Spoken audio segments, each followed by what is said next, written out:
Hi friends, ಇವತ್ತು ಕುಷ್ಕ ಮಾಡ್ತಾಯಿದ್ದೀನಿ. ಅದಕ್ಕೆ ಬೇಕಾಗಿರೋ ಇಂಗ್ರೀಡಿಯೆಂಟ್ಸ್ ನೋಡೋಣ. ಶುಂಠಿ ಬೆಳ್ಳುಳ್ಳಿ, ಕೊತ್ತಂಬರಿ ಸೊಪ್ಪು, ಸ್ವಲ್ಪ ಪುದೀನ, 1 ಈರುಳ್ಳಿ, 1 ಟೊಮೊಟೊ, ಮತ್ತು ಇದು 1 ಗ್ಲಾಸ್ ಅಷ್ಟು ನಾನು ಅಕ್ಕಿ ತೆಗೆದಿಟ್ಕೊಂಡಿದ್ದೀನಿ, ಬಾಸುಮತಿ ರೈಸು, ಮತ್ತು ಇದು ಕರ್ಡ್. ಈಗ 1 ಸ್ಪೂನ್ ತುಪ್ಪ ಮತ್ತು ಒಂಚೂರು ಆಯಿಲ್ ಹಾಕ್ಕೊಂಡಿದ್ದೀನಿ. ಈಗ ಹೋಲ್ ಗರಂ ಮಸಾಲ ಹಾಕೊಳ್ಳೋಣ. ಇದು ಸ್ವಲ್ಪ ಫ್ರೈ ಆಗಬೇಕು. ಈಗ ಶುಂಠಿ ಬೆಳ್ಳುಳ್ಳಿ ಪೇಸ್ಟು, ಇದು 1-2 ನಿಮಿಷ ಹಸಿ ವಾಸನೆ ಹೋಗಬೇಕು. ಇವಾಗ 1 ಆನಿಯನ್,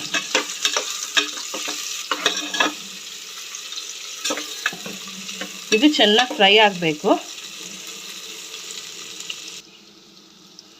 ಆನಿಯನ್ಸ್ ಸ್ವಲ್ಪ ಫ್ರೈ ಆಗಿದೆ. ಈ ಟೈಮಲ್ಲಿ ಪುದೀನ, ಹಾಗೆ ಸ್ವಲ್ಪ ಕೊತ್ತಂಬರಿ ಸೊಪ್ಪು, ಆಮೇಲೆ ಇದೇ ಟೈಮಲ್ಲೇ ಒಂದು ಟೊಮೊಟೊ. ಇವಾಗ ಇದನ್ನು ಚೆನ್ನಾಗಿ ಫ್ರೈ ಆಗಬೇಕು.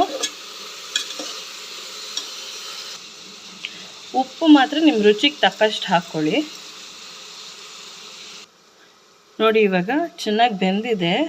ಈ ಟೈಮಲ್ಲಿ 1 ಸ್ಪೂನ್ ಗರಂ ಮಸಾಲ, 1 ಸ್ಪೂನ್ ಧನಿಯಾ ಪುಡಿ, 1 ಸ್ಪೂನು ರೆಡ್ ಚಿಲ್ಲಿ ಪೌಡರು, ಆಮೇಲೆ ಒಂದು ಸ್ವಲ್ಪ ಅರಿಶಿನ, ಇಷ್ಟು ತೊಗೊಂಡಿದ್ದೀನಿ. ಇದು ಸ್ವಲ್ಪ ಫ್ರೈ ಆಗಬೇಕು.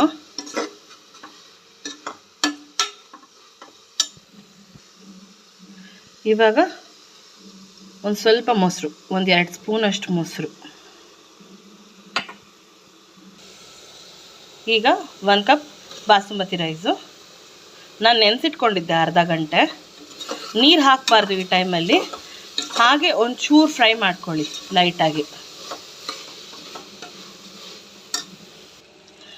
ನಾನು ಈ ಗ್ಲಾಸಲ್ಲಿ 1 ಕಪ್ ತೊಗೊಂಡಿದ್ದೆ ಅಲ್ವಾ, ಇದರಲ್ಲಿ 1.5 ಕಪ್ ಅಷ್ಟು ನೀರು ಹಾಕ್ಕೋಬೇಕು.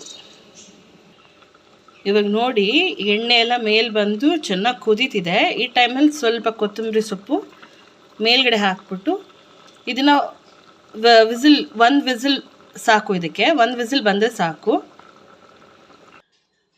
ನೋಡಿ, ಇವಾಗ 1 ವಿಸಿಲ್ ಬಿಟ್ಬಿಟ್ಟು ತೊಗೊಂಡಿದ್ದೀನಿ. ಇವಾಗ ನೋಡಿ ಎಷ್ಟು ಉದುರಾಗಿ ಎಷ್ಟು ಚೆನ್ನಾಗಾಗಿದೆ. ಇವಾಗ ಸರ್ವ್ ಮಾಡ್ಕೊಳ್ಳೋಣ ಇದನ್ನು. ನೋಡಿ ಫ್ರೆಂಡ್ಸ್, ಇವಾಗ ರೆಡಿ ಆಗಿದೆ ಕುಷ್ಕ.